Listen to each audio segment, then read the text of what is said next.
Okay.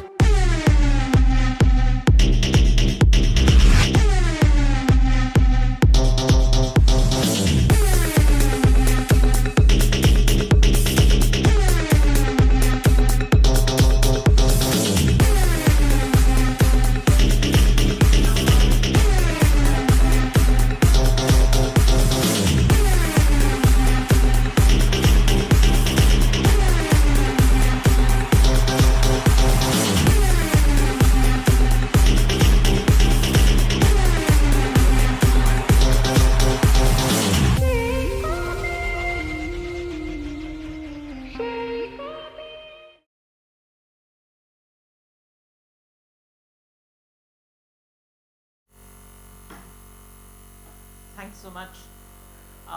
A very good evening, guys, and welcome to this interesting discussion.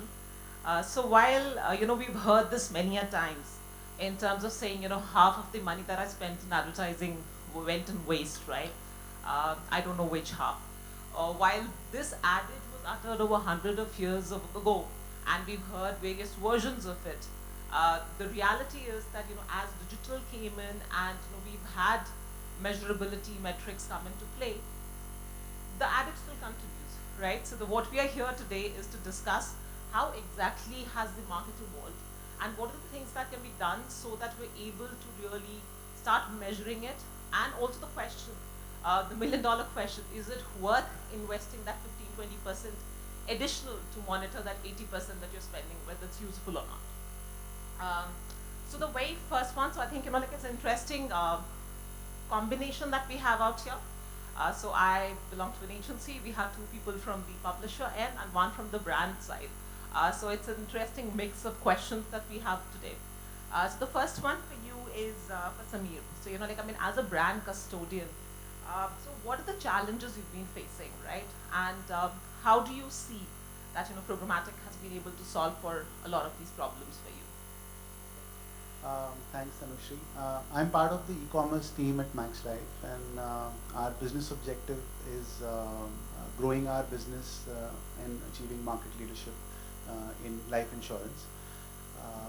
At the same time, ensure that we adhere to our cost and efficiency metrics, because increasingly you would have seen, I've experienced in my career that digital marketing functions across organizations have started reporting into sales. The reason this has happened is because sales has seen the outcomes that digital marketing is able to drive, and they are measurable, unlike traditional marketing. So, continuously growing business at the same time maintaining ROI is the challenge that we face. And what is really happening is that the consumer attention span is going down, as all of you have seen. The media mix is getting fragmented. To add to the problems, we have so many platforms and technology tools. It's difficult.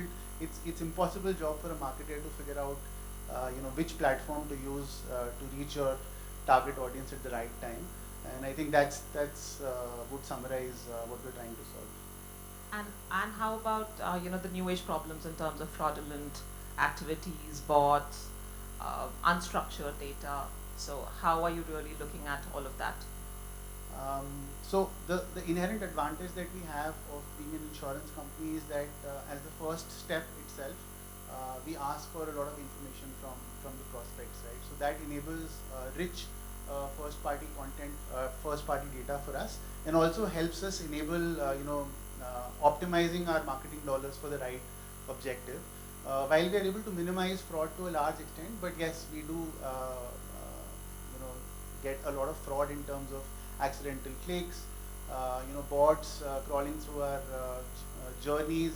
Even when we've optimized for mid-funnel, bottom funnel metrics, we've seen campaigns doing significantly well till the very end.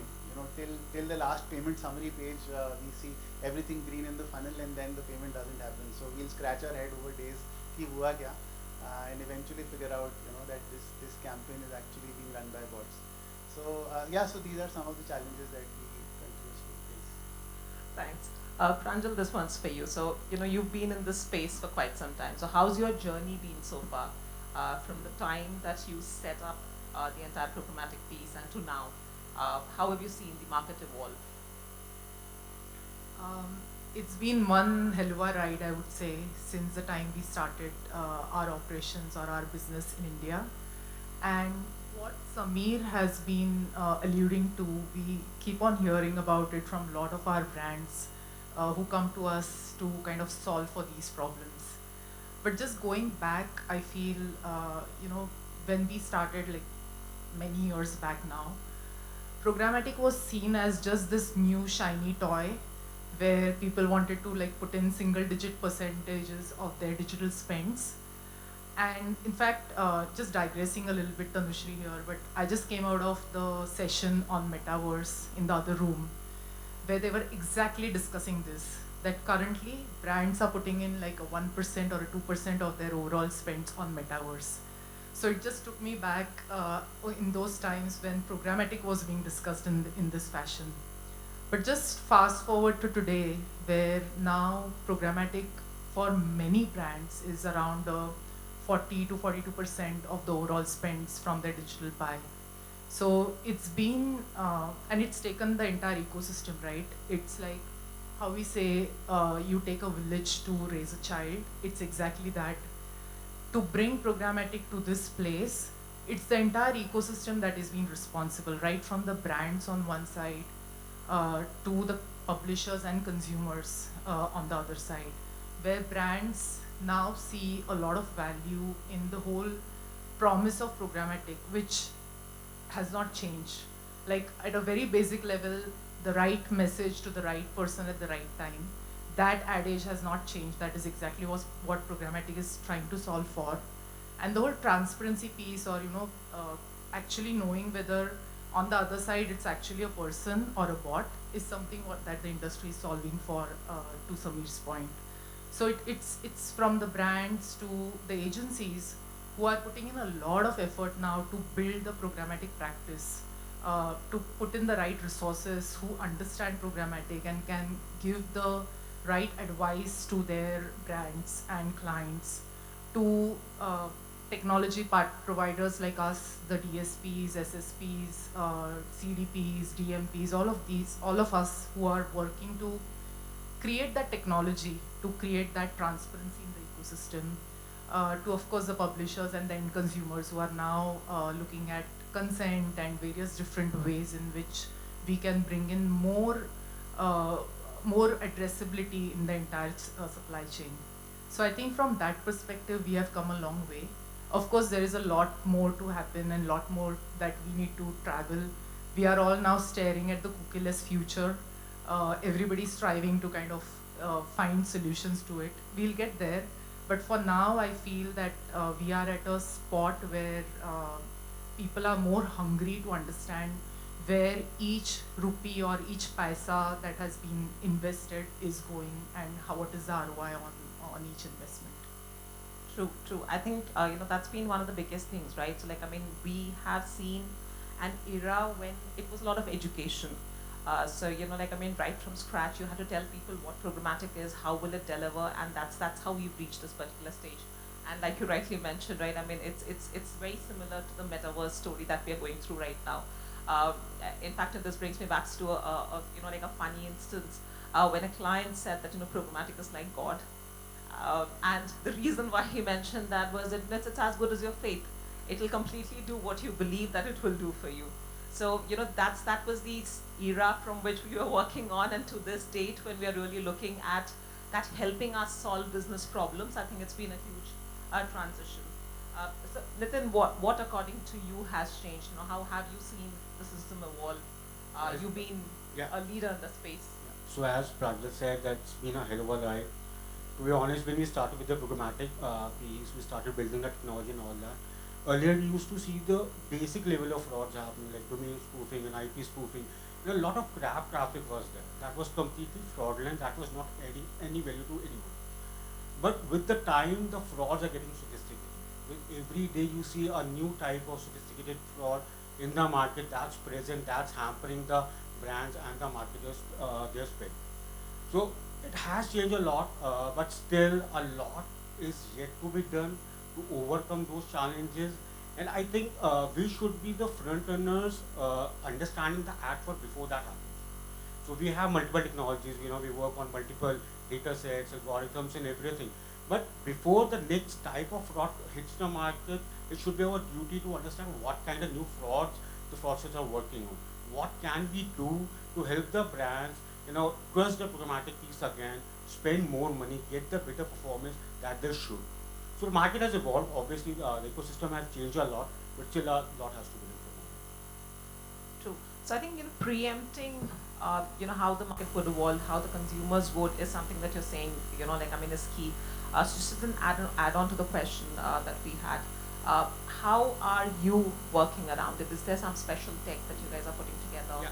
So we work with multiple third-party providers, but we have also started working on our own proprietary ad fraud platform, whereby we scan on the pre-bid basis. So before even impression is served from our end, we scan the user from where the request is coming. And we have built huge amount of data from years of practice where we know that yes, this particular the signature is fraudulent. We shouldn't let them show any kind of advertisement on our end. So a lot of the trap and the fraud traffic has stopped on the first layer before even hitting the service. Then we have the post-bid analysis, where after the bid has been generated, after the impression has came to the platform, we see all the mechanisms, like we have 52 different checkpoints that we scan on our end to see that was that user genuine or not. And if we find any kind of malicious activity happening over there, we use that signature, add it to our pre-bid piece, so we know the next time that user won't be able to get any advertisement from our end. So yes, we are doing our piece on that to help tackle this problem that the brands are seeing. But still, as I said, that it's still a lot of things to be done, because as Samir was saying about the sophisticated ad fraud, where all of the funnel is being completed, just the payment is not happening. So that is something that's not easy to understand and easy to judge what kind of user was that. Was it completely bought, and how come he was able to get all of the user journey till the last point before the payment happened? So was that incentivized user? Was that a completely bought? Was that a machine at its base? So that's something that need to be understood and understood. So Samir, going back to the previous question that we had, right? So what are the kinds of frauds that you are experiencing, and what kind of partners are you tying up with as Max to prevent all of these fraudulent activities which are happening? Okay, so what I want to talk about is, despite programmatic, we continue to have certain reliance on direct media buys, right? And I think I would attribute this to the arbitrage in media that still exists, despite all of this automation and tools, and that's where the problem of fraud comes in, right? While on the ROI, these media might look cheaper than some of the other media. However, when you evaluate the lifetime value and you look at the micromanagement that your team has to do on a daily basis to figure out fraud and weed out these publishers, it's insane. So yeah, so that's been a journey for us, and I'd spoken about the kind of frauds that we have, and as Nitin mentioned, there's a new fraud that keeps cropping up on a daily basis. So we have talked to a couple of partners who have automated platforms for detecting and eliminating frauds even before it happens to you. We've not deployed it full scale, but yeah, we are in talks. So this one is for all three of you, right? So so as we have these options or alternates in terms of tracking frauds and kind of obstructing it, but do you think that marketers have a certain resistance in terms of investing into that piece? So the prevalent question, right, that to ensure that that 80% of your money is working hard for you, is there an apprehension in terms of spending that incremental 20%? Maybe we can start with Samir and then Pranjal and then. Okay, so I don't know how relevant this is, but we were in talks with a fraud prevention and an affiliate automation platform. The pushback that I got from my team was, there have been instances every time this platform has been adopted by an organization, the campaigns have scaled down. Publishers have not been wanting to work with the brand anymore. I don't know how true this is because we've not walked through that journey, but I'm sure this is good for the brand and good for the consumer and good for the business in long term. However, there could be some short-term pain, as I understand from the feedback that I got. Absolutely. I think, in terms of ensuring that there's a long-term benefit and the fact that, we need to weave it into, I think, one common observation that we have with most of the partners that we end up working with is we always, try and test out a pilot. Because, that kind of gives them the confidence to the teams that this works genuinely, and then that's when you start scaling it up. Pranjal, Nitin, I mean, what's your experience been? I mean, do you face a similar hindrance from marketers? Yeah, absolutely. I think you have just hit the nail on the head. There are marketeers who are looking for short-term returns, and nothing against that, because as Sameer rightly said, nowadays marketing is rolling up to sales. Sales are asking for more returns on all the marketing investments. So definitely there needs to be a balance in terms of how much needs to be spent versus what ROI to expect in a short run versus a long term. And I feel the whole piloting process is definitely something which we have seen succeed at MediaMath as well, where the proof is in the pudding. Like if you showcase that something is working, at least on a smaller scale, you know that you can kind of scale it beyond what the pilot is about. So for bigger organizations, what we typically do is we ask them to give us a pilot for a small bouquet of products. If they have like a line of different products that they work on, and then eventually kind of increase their spends on other brands or other product lines. But that has definitely worked to showcase to them how programmatic works and how we can give a more transparent view in terms of where their dollars or other rupees are spent. I'd just like to add something there.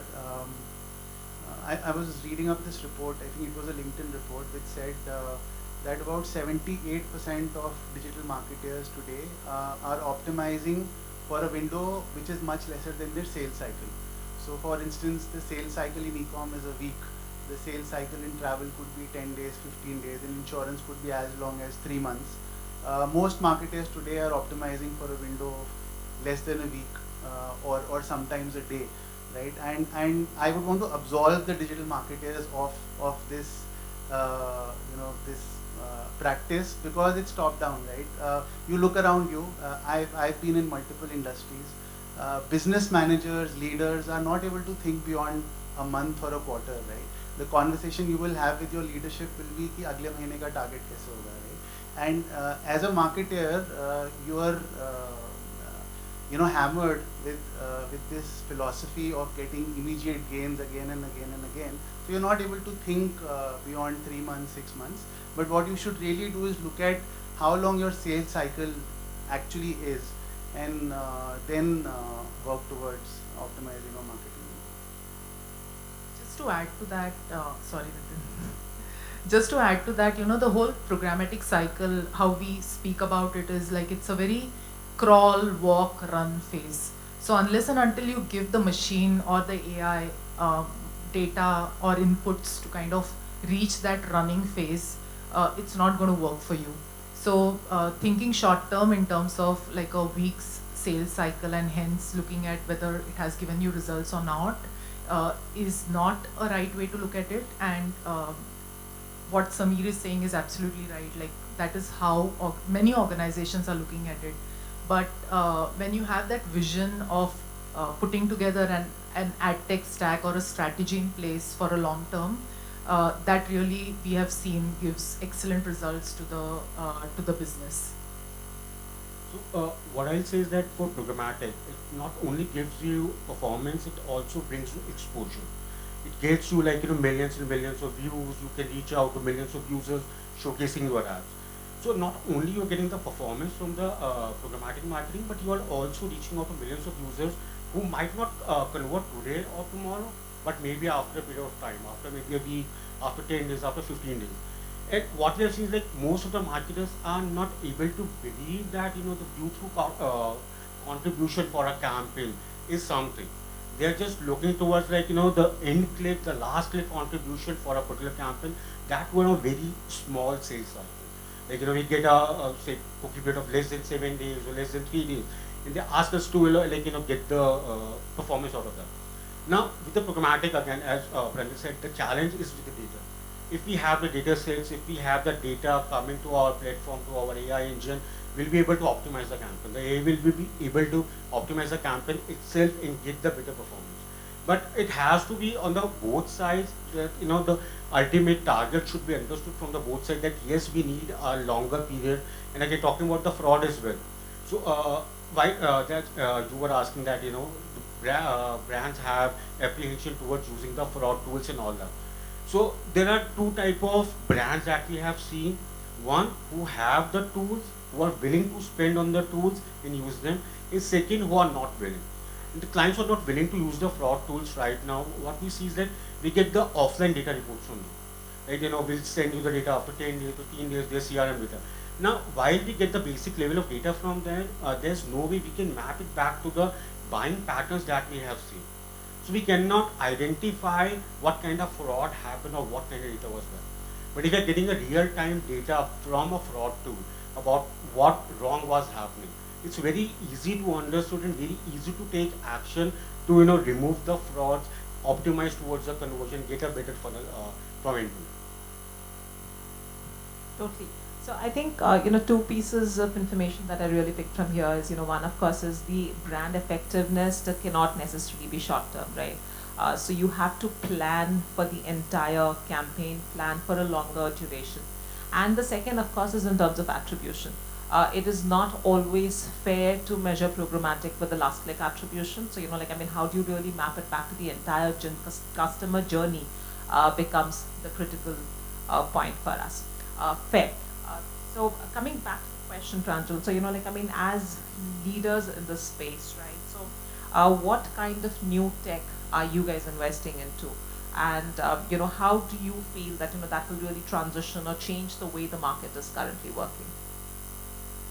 So we are looking at it from two lenses. One is making sure that we give scale to our advertisers. So just to make sure that,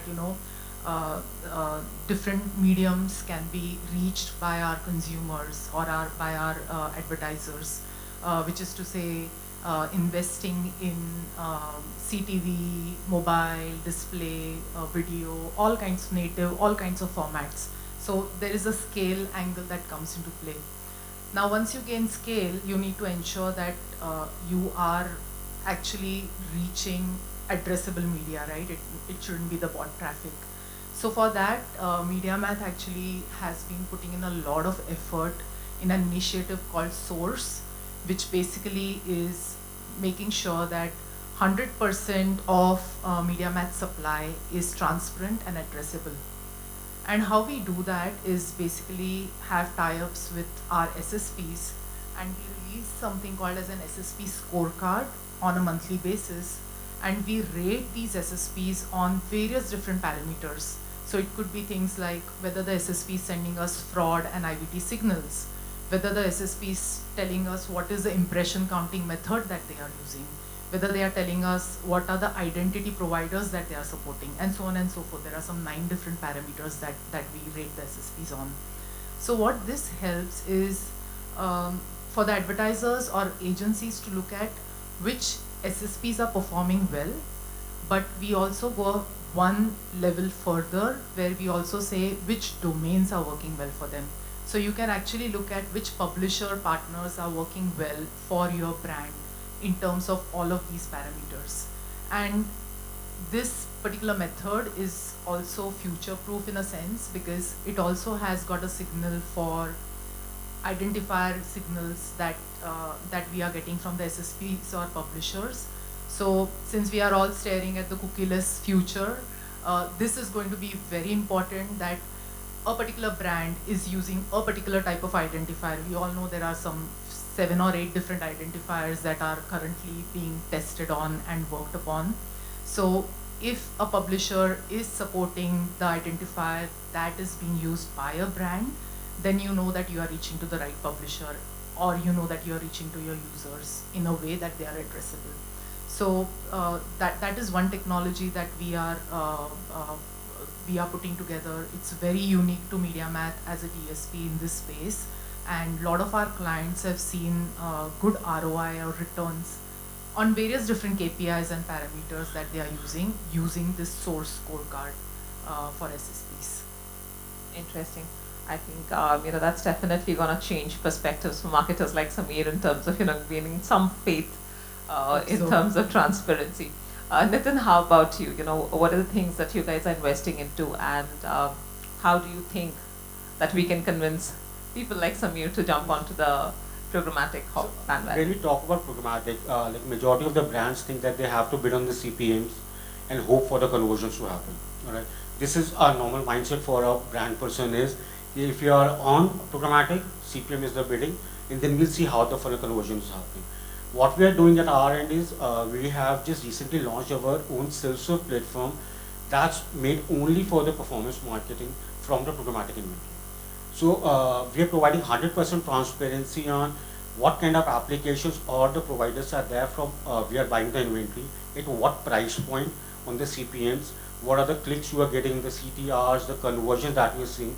So you will be able to see the performance per application or per website while you are paying us only for the lower funnel conversion.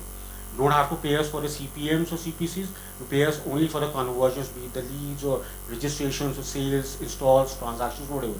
You pay us on the last funnel conversion, but we're able to see the whole journey of a user who's saying what kind of applications provided good for them. We have applied the audience data segments over there for the brands to target their audiences better. We also have the real-time optimization. So any brand can see what kind of website or application are performing good for them. And they can take action. Like if they see that they have spent say $100 on the CPM buying, but there was no conversion that happened. While our AI will do that automatically, still if you want to take a manual route, you can just remove that supply from the system. So now the brand will be able to see 100% transparency, not on the impression level, but on the click and the conversion level as well. So they see that, okay, maybe if I'm paying say 100 rupees per sale or 100 rupees per lead, while there are some applications where I'm just paying 50 rupees for that, and maybe there are some applications where I'm paying 200 rupees for that. Then it's up to them if they're looking at the price point is fine, they're looking for the scale, they are willing to experiment. Or if not, they're looking at a lower price point, they can at least identify the sources that are converting good for them. So it's 100% transparent solution which gives the brands an edge to just bid on the last funnel conversions. So that's what we are launching. Perfect, perfect. So what we are talking about is in terms of, how do you ensure that the quality of advertising that you're doing programmatically is good or there is, one of course is in terms of verifying the media that we are buying. Second is ensuring that the quality of media that we're buying is out there and as per the standards for which the brands need to advertise for. And third, but not the least, is in terms of looking at the efficiency of whatever partners that you're tying up with. So if you were to follow these 3 steps, we know that to a large extent we would have covered the journey in terms of ensuring that there's good quality inventory which is being bought. And to the fact that whether it is worth investing that 20% in terms of ensuring that the rest 80 is working hard for you or not. I think I would just go back to that old adage that you only know what you know, or you only don't know what you don't know till the time you know it, right? So I think that's what it is. And so with that, I think we'll just end the session. We just have about perfectly 4 minutes left. So open for questions now. Yeah. Beautiful indeed. A wonderful discussion there. So ladies and gentlemen, we still have 4 minutes left. That means we do have room for questions. If you do have any questions, please raise your hands and we'll have the mic passed on to you. Any questions, ladies and gentlemen? All right. Then on that note, thank you so much again, and let's have a huge round of applause to thank Tanushree and all our panelists as well.